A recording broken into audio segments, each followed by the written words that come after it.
Hey guys, today I'm going to tell you how to use multiple Apple ID on same iPhone.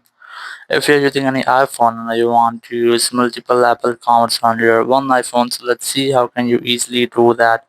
First of all, you just have to open up your App Store and here simply tap on your profile in the top right corner, and here you'll get your Apple account. You just have to select the sign out option, and once you have selected, your Apple account will be sign out or log out from your App Store. So but you can see that we are still using the same account in our iCloud or iPhone. So you just have to select the sign out option again in your settings.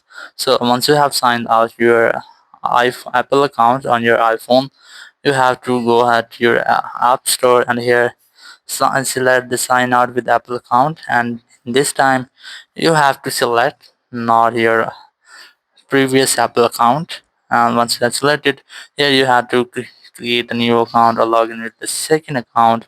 So in this way you can easily use two or multiple Apple IDs in your same iPhone. Thank you very much for watching the video. Until next video, bye bye.